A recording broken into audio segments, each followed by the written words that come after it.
Hello everyone, I'm Miss Heather. Welcome to Little Einsteins. Today we have some science activities that you can do that are great for ages 3 to 6, and you don't need too many things to do it.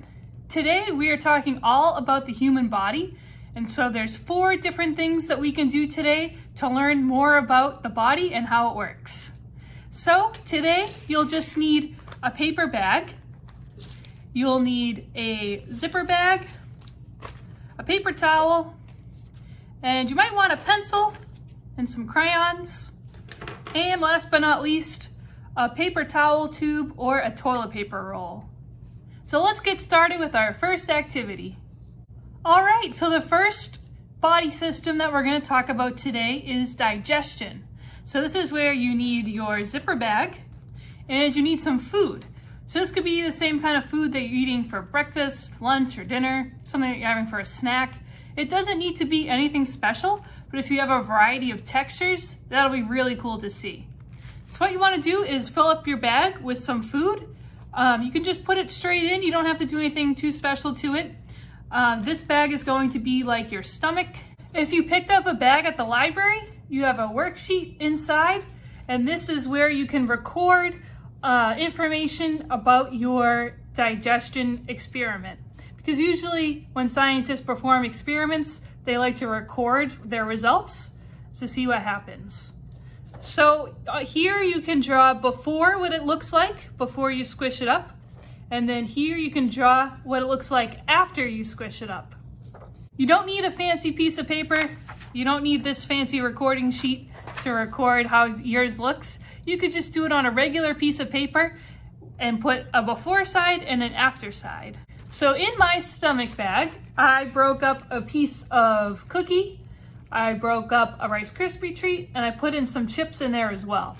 And the reason why I broke up the Rice Krispie treat and the cookie is because usually when I eat, I chew my food and then I swallow it, which goes right down to my stomach.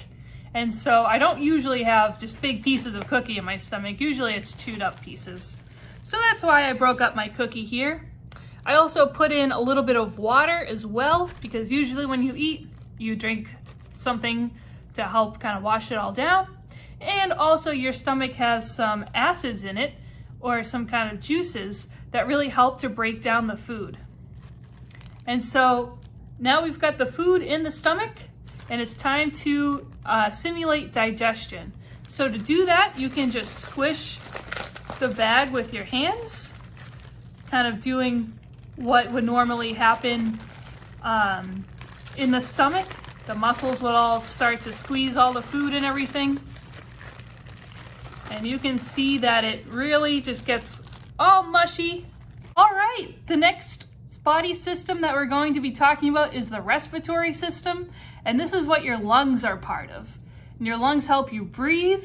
They help you to take in good air and to breathe out bad air. And so to do that, to experiment and do an activity with that, this is where your paper bag comes in. And you can put it over your mouth and you can gently breathe in and out. And you can see what happens to the bag as you breathe in and what happens when you breathe out. And this is very, very similar to what your lungs do.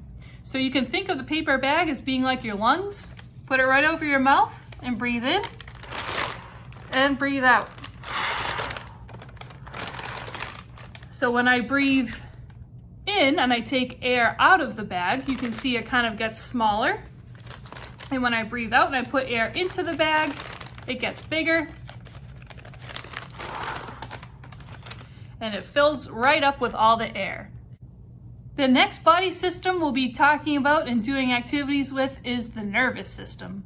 And this system is all throughout your body. You have nerves everywhere, and those help send signals to your brain, and your brain can help your body. For example, if you get cold, your brain will send a signal to your body, and your hairs on your arms or your legs will stand straight up, and that will help you to try to stay a little bit warmer. So sometimes that's called goosebumps when your hair stands straight up. And that's because your brain has told your body to do that to try to help you stay warm. And so we're going to be looking at something that your body does to help you stay cool. And if you've guessed it already, it is about sweating. So the first thing you can do is just blow right on the back of your hand and see how that feels. So this is kind of like if you're outside and the wind's blowing. Just that gentle breeze you can feel right on your hands. It feels kind of nice. It might feel a little bit cooler because the air is moving by more quickly. And then you can take your paper towel and you can wet your paper towel a little bit. It doesn't need to be very damp at all. Just a few drops of water should do it. And when you have your paper towel wet, you can dab that right on the back of your hand or back on your arm. And that will be like you're sweating. So this water or this moisture that we're adding to our bodies is just acting as if it's sweat. So pretend you're sweating, pretend you're so hot. It's a really warm day. You've been playing outside, running around, having all sorts of fun. You got some moisture, some sweat.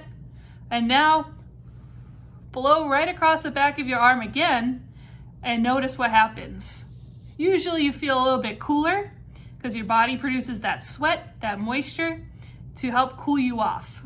And the last body system we're going to be talking about today is the circulatory system, which the heart is part of. And so the heart is like a big pump.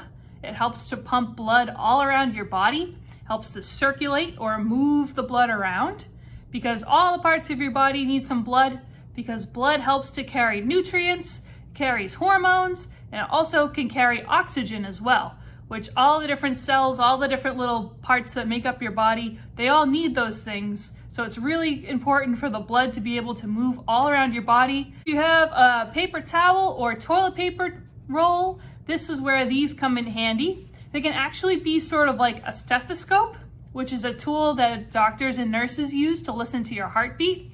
And so actually just a paper towel tube can kind of act like a stethoscope or something to listen to your heart with as well.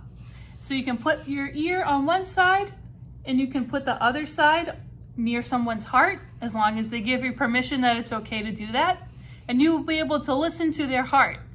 And so you might want to try doing different activities together, maybe jumping jacks, something to make your heart beat a little more quickly, and then you can listen to it again at that point. Thank you very much for tuning in to Little Einsteins today and learning more about the science of the human body. If you would like an activity guide that was provided in all of the bags of supplies at the library, you can send an email and I'd be happy to send you this written out guide on how to do some of these activities.